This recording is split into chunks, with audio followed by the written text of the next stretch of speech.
A very good evening and welcome to this Sunday's edition of News First Weekend, coming to you live from our Newsfirst Centre in Colombo. I'm Lanka. Let's start off with a look at the stories making headlines this evening.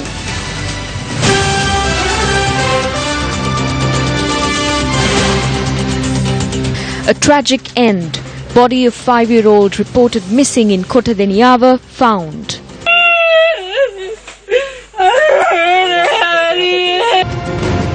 Who suppressed the avant-garde investigation? A revelation from Sarath Fonseca. Minister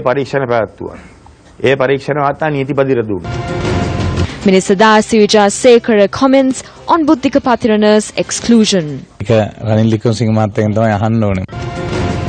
Report on Sri Lanka to be presented in Geneva tomorrow. Deputy Foreign Minister Dr. Harsha De Silva speaks exclusively to News First. Mahavali B-Zone emerges champions at the annual Mahavali Games.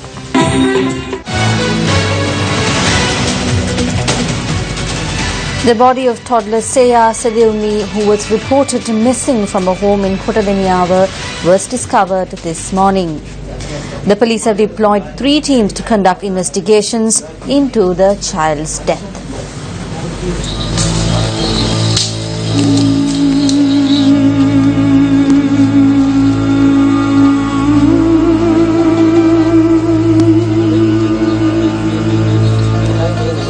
Seya Sadilmi's body was discovered at 8:30 a.m. today, just 24 hours after she was reported missing. The naked body was discovered on the bank of a waterway and a piece of cloth was seen found around the girl's neck.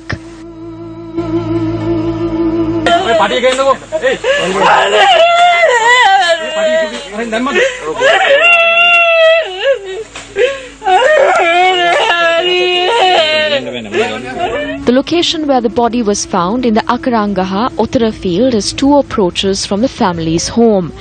One road is about 200 meters long, while the other is about 500 meters long.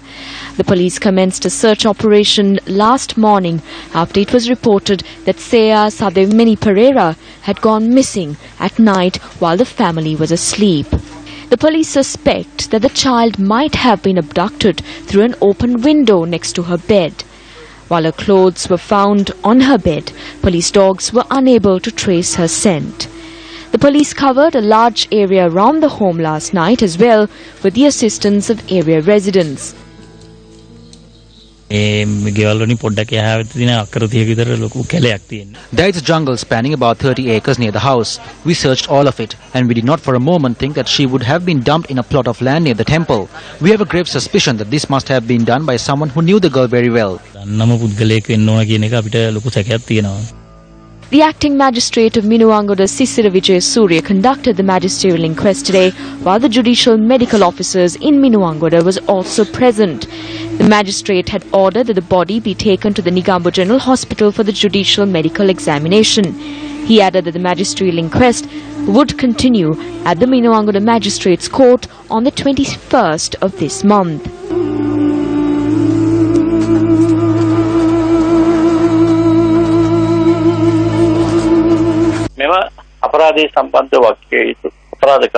The police have commenced broad-based investigations to ensure that the persons responsible for this crime are apprehended by the law.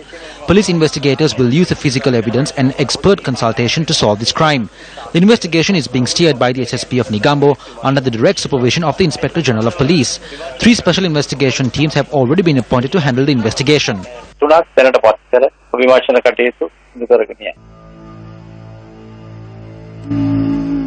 Seya Sadilmi met with this tragic end just 3 days before her 5th birthday.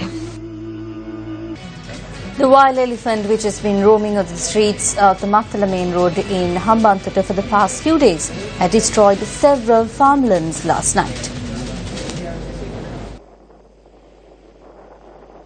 Villagers say that this elephant, which has been wandering along the Mattala-Hambantota main road for the past few days, roams the street during the day and destroys their farmlands at night. Wildlife officials believe that the elephant could be violent as it is in heat. This was the damage caused by the elephant to a coconut plantation in the Kaliapura area last night.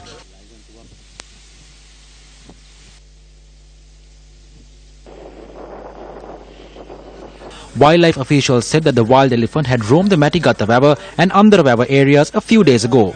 A spokesperson at the Hambantota Wildlife Office said that immediately after a complaint is received of the elephant's presence, measures will be taken to drive away the elephant from the relevant area.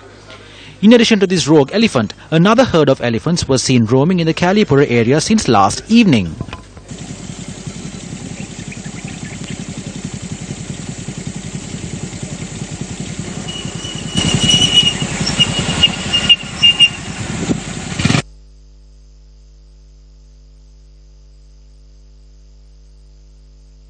Before the Mattale airport was constructed in this area, this land was largely occupied by wild elephants. Wildlife officials say that due to the development activities that have taken place on the elephant pass which travels from Lunugambhera to Mal Asna via the Bundula National Park, small herds of wild elephants remain scattered in nearby villages. The consequences of the human-elephant conflict and the steps taken by authorities to address the long-standing issue were discussed in depth during the Gamada program on the banks of the Mineri Reservoir yesterday. Let's take a brief look at what was said there. I spoke to the wildlife officials when the animals demolished my home. The wildlife officers said they do not have a vehicle to come. They only arrived the next day. The animal ate my paddy, broke a window and demolished a wall. I do not have a vehicle to send to get them to come here. The elephant problem has been aggravated by the garbage dump. Ever since the landfill came here, Rotawava has seen elephants day and night. MPs promised fences only during election time. For 10 to 12 years now, the wildlife officers have been giving advice to the villagers. They promise fences during an election and they do not come this way afterwards. They put up some wire. Afterwards, they wouldn't let us continue it. MPs promise fences during elections. The elephant fences are the problem. They bring it up to get our vote. Mr. Secretary, I believe this is what you are trying to change. The fence is all we are asking for. I did not ask the MPs for roofing sheets and cement. I have always demanded an electric fence. We will obtain your views and ideas in the future and form a plan with the district secretary. You will be heard. Since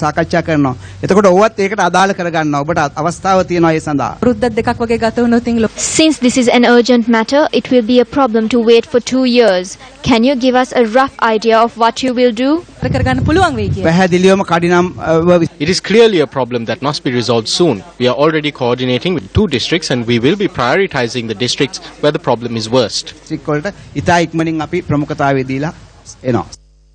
The Gamada program, which was recorded live near the Mineri Reservoir, will be telecast at 10:30 p.m. tonight on our sister channel Sirasa TV. Prime Minister's visit to India. Prime Minister Ranil Wickremesinghe is scheduled to leave on an official visit to India tomorrow in reply to an invitation extended by Indian Prime Minister Narendra Modi. This is Prime Minister Ranil Wickremesinghe's first state visit since assuming office. During his visit, Prime Minister Wickremesinghe is to hold discussions with the Indian Prime Minister Narendra Modi, President Pranab Mukherjee and External Affairs Minister Sushma Swaraj, as well as other senior government officials. A communique issued by the Prime Minister's office said that attention will be drawn towards strengthening bilateral relations between the 2 neighbours, while several other matters, including the strengthening of regional peace and reconciliation, will also be discussed. Newsfirst has made preparations to bring first-hand reports of the Prime Minister's visit to India. Newsfirst Shamir Rasuldeen and Frederick Disanayake are in India to report on the Premier's visit. Prime Minister Ranil Wickremesinghe will undertake his first overseas visit following the 17th August general elections to New Delhi, India tomorrow. During his brief visit to India, he would be meeting his Indian counterpart Narendra Modi as well as several high-ranking officials of the Indian government, including the Minister of Foreign Affairs Sushma Swaraj. The Prime Minister is scheduled to sign 4 bilateral agreements. In a goodwill gesture, 16 Indian fishermen would also be released who are in the custody of the Sri Lankan authorities at present. Minister of International Trade Malik Samaravikrama as well as Minister of Foreign Affairs Mangala Samarvera will be accompanying the Prime Minister during his 2-day visit. Now, all in all, News First, of course, will keep you fully up to date with regard to all the developments that will unfold from New Delhi, India, during the next couple of days. I'm Shamir Rasuldin reporting for News First from New Delhi, India. Well, News First will bring you official reports from the meetings and discussions throughout the Prime Minister's visit to India. Stay tuned and stay informed. Moving on to other local news, the JVP had this to say today regarding the Prime Minister's state visit to India. අගමැතිවරයා හදිසියෙම ඉන්දියාවට ගිහිල්ලා CEPA ගිවිසුම් පිළිබඳ නැවත සාකච්ඡා ආරම්භ කරමු. The Prime Minister is suddenly travelling to India to recommence discussions on the SEPA agreement. The preliminary draft of this agreement was presented in 2000. It has been dragged on now for 15 years. Our annual exports to India total about $580 million. Over 15 years, our imports from India have increased to about 5 times that amount under the SAFTA agreement and other existing agreements. Under the broadening of the services economy through such an agreement, there is a risk that our people may lose job opportunities as doctors, engineers and even labourers. වෛද්‍යවරු ඉංජිනේරුවරු ඒ වගේම කම්කරු ශේෂ්ත්‍රයේ පවා ඒ රැකියා අවස්ථාවන් අපේ රටේ අයට අහිමි වෙන තත්ත්වයක් එනවා. Meanwhile, issuing a statement today, the Minister of Development Strategy and International Trade, Malik Samaraweekama, noted that the SEPA agreement will not be discussed or signed during the Prime Minister's visit to India. He points out that the country can only embark on a new development avenue which rebuilds the local economy and provides employment for the youth if pending agreements are subject to broad scrutiny. Samaraweekama also notes that international trade agreements entered into with any nation will be founded on these points and will not be intended to strengthen the personal accounts of politicians. Meanwhile, Field Marshal Sarath Fonseca participated at the Saturn political program telecast on our sister channel Sirisa TV yesterday. He commented on matters including the avant-garde case, transactions at Lanka and KP.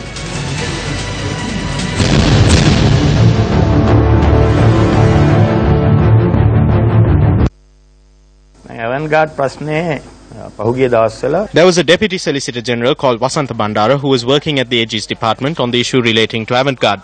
He presented a report on the matter. It recommended that Gotabaya Rajapaksa and the owner of avant-garde should be apprehended and that legal action should be taken against them under the Terrorism Prevention Act. Suhada Gamlat, who is currently working in the capacity of Deputy Attorney General, suspended the report and produced a fresh report, citing that they are not at fault. Thereafter, the AG's department worked towards suspending the case pertaining to avant-garde. Palitha Fernando was known as the henchman of former Defence Secretary Gotabaya Rajapaksa. He had presented a report claiming that only the avant-garde company can maintain a floating armoury in the country. Then that implies that the floating armoury is not maintained for the safety of the Colombo harbour, but to carry out a different deal altogether.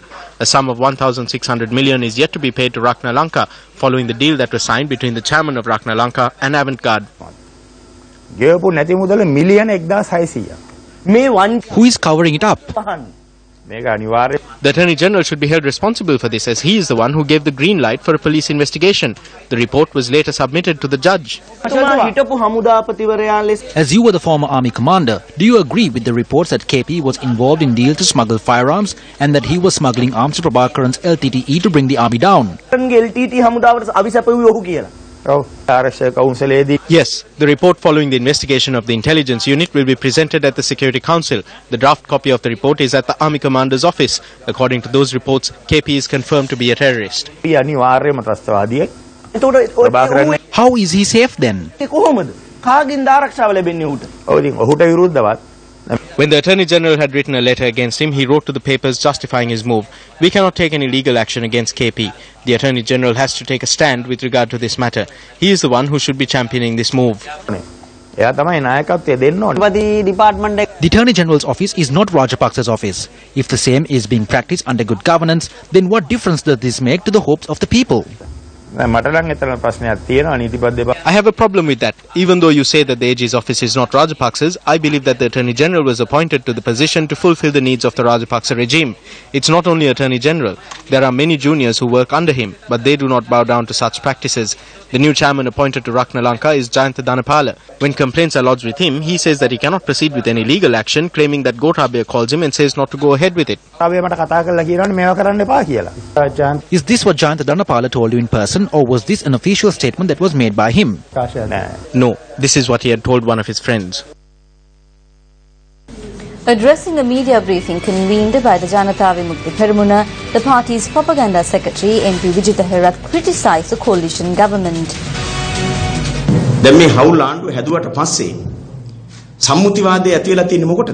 After forming this coalition government, what is the consensus they have reached? To cover up accusations against each other. The moment this coalition was formed, from this side, the case against the former central bank governor was withdrawn, terminated, while on the other side, the case filed against the current central bank governor was also withdrawn. Then there is the case against avant-garde security services, where there are a serious amount of allegations. However, from the beginning, we saw that there were attempts by some prominent members of the government to sweep this under the carpet, and now it is clear that they have done so. This is the consensus that they have reached. We are waiting to see if the newly appointed Minister of Transport, Nimal Siripala de Silva, will file a case against the UPFA over the losses they had caused in order to draw crowds to one of their rallies. KP was arrested overseas. At that time, when he was brought back, the then Secretary of Defence publicly said that the last LTTE leader has also been arrested and that they have obtained information about the large amount of gold and money that he possesses. However, the people of this country have not received any information about this. ඒ පිළිබඳ කිසිම තොරතුරක් රටේ ජනතාවට දැනගන්න ලැබුණේ නැහැ.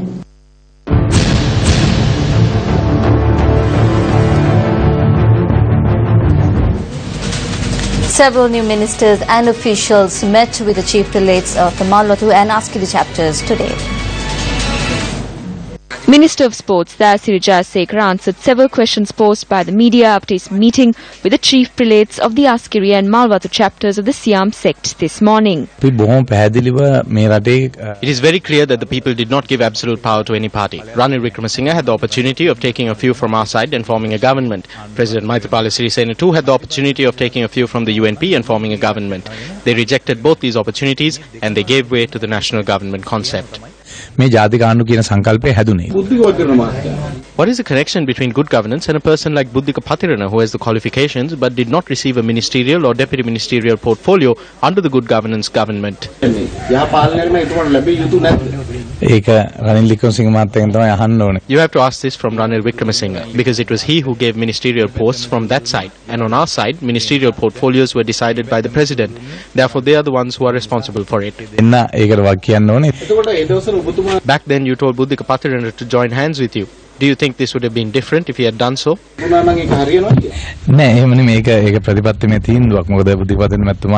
it is a matter of principle. Buddhika Pathirana is someone who would not leave the UNP. He had been very patient and is continuing to be so. I too left the UNP when I couldn't be patient any longer. In a way I am happy about that decision. I believe justice will be done to Buddhika Pathirana soon from within the party. A good governance member of parliament, Marikka, has levelled allegations through the media saying what is the meaning of good governance when drug and ethanol dealers have been offered ministerial posts. Just because ministerial post is offered, it doesn't mean that the president or the government will stop acting against criminals. All investigations are continuing. What if these people are proven innocent following these investigations? Meanwhile, the new secretary of the Ministry of Defence, Karunasena Hettiarachchi, paid homage at the temple of the Sacred Tooth relic today. Subsequently, he met with the chief prelate of the Malwatu chapter of the Siam sect, Most Venerable Tibbatuwave Sri Sumangala Thera.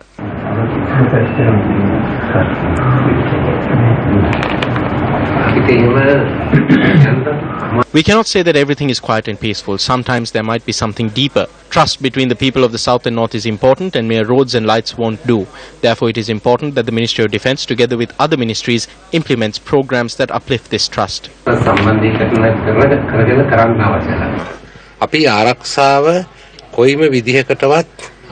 We have no intention of reducing security under any circumstances. If we reduce security, certain terror groups and extremist groups may attempt to create unrest in the country. Therefore, we are directing our attention to all units of the security forces.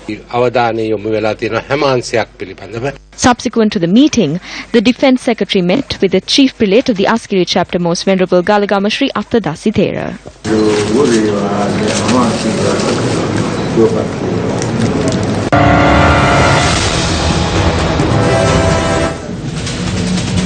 A statement is scheduled to be made tomorrow by Sri Lanka at the inaugural day of the United Nations Human Rights Council's 3-week-long session. Foreign media, the statement is expected to throw light on how the Sri Lankan government will proceed further on issue of accountability and reconciliation.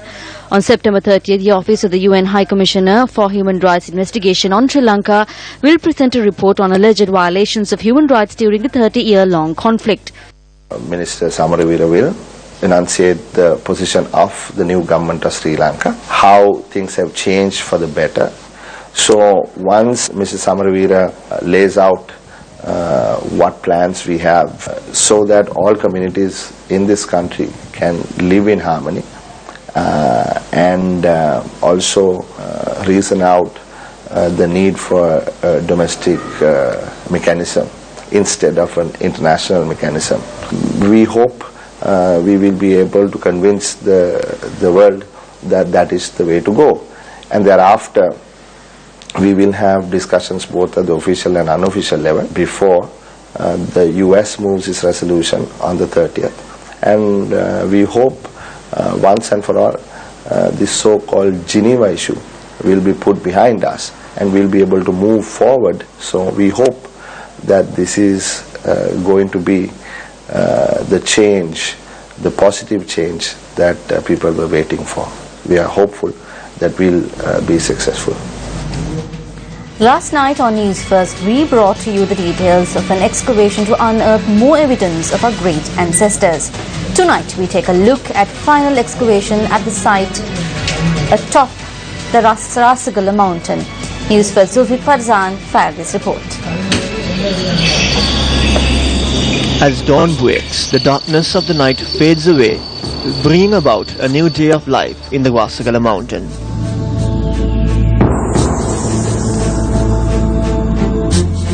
When the rays of the sun touched the Rasagala cave, the Newsfirst team that spent the night at the site geared up for yet another rare experience.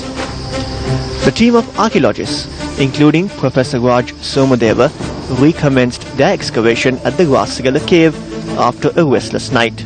This new day will be the last day in which an excavation will take place at the Rasagala cave to unearth evidence of the Balangoda man and prehistoric life.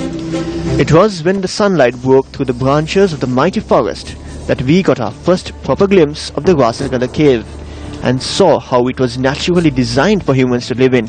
In this case, it was for the Balangoda man.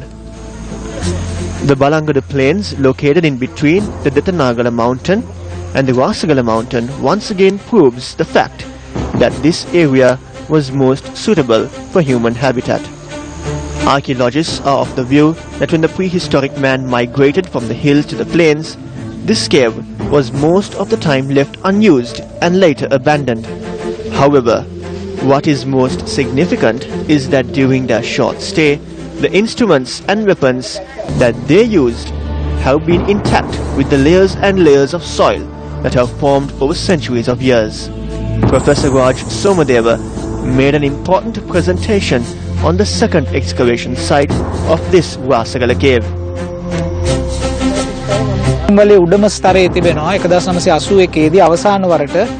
In 1981, this top layer was leveled for the last time. An abode was built there. There is another layer below the top layer. There are boulders underneath it. Those date back to the 1960s. When excavating a cave, archaeologists came across many discrepancies as a result of the uses of the cave for an abode. Fortunately, we were able to come across many prehistoric instruments under the layer of boulders put here in the 1960s. The layer which can be considered as the one in which the prehistoric humans lived is 70 centimeters below the ground level of the cave. During the excavation, the team had come across a number of rock instruments that were used by the prehistoric ancestor, the Homo sapiens. These sharp instruments with geometric shapes found in the excavation indicate that the prehistoric man was well aware of making shapes and molds. These pieces of clay found during the excavation had stunned the experts, as this proves the transition point of our ancestors from the hunter to the farmer. What is more indicative is that the clay pieces had different strokes of color, more evidence to prove the claims of transformation. These archaeologists excavated the site for a period of 1 week, and before bidding farewell, they took the measures to scale the cave and the surroundings. This is done with the objective of providing an opportunity for future archaeologists to revisit the cave and carry out further excavations if required. A new day has dawned here at the Wasagala archaeological site, where an excavation is taking place to locate the traces of the Balangoda man who lived many millennium ago here in this mountain. So the excavation at this site is over for now, but it does not stop here. The excavation moves on to another place to locate more traces of the Balangoda man. Until next time, with my cameraman Varuna Sampat, I'm Zulfikar Farzan for News First.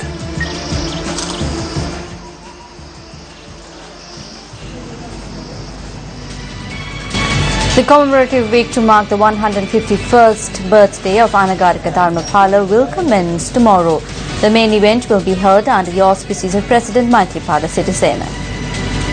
The theme of this year's Dhampal Week is a generation of students to protect the nation and the language.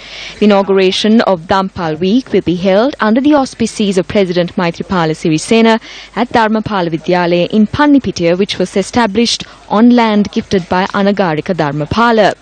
A series of events will be held island-wide until the 20th of September to mark the 151st birthday of Anagarika Dharmapala.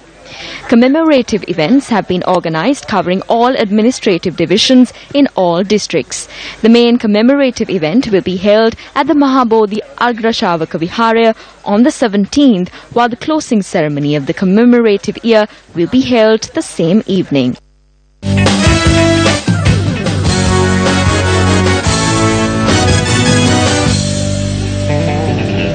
In sports news now, the 29th Mahavali Games ended today with the Mahavali B Zone winning overall championship. The closing ceremony was held under the auspices of President Maithripala Sirisena. The two-day event was held at the Mahavali Stadium in Galnavar and featured 8 sports. The Minister of Sports, the Chief Minister of the North Central Province and the Governor of the North Central Province were among the dignitaries in attendance at the closing ceremony, which was graced by President Maithripala Sirisena. Various cultural performances added colour to the ceremony.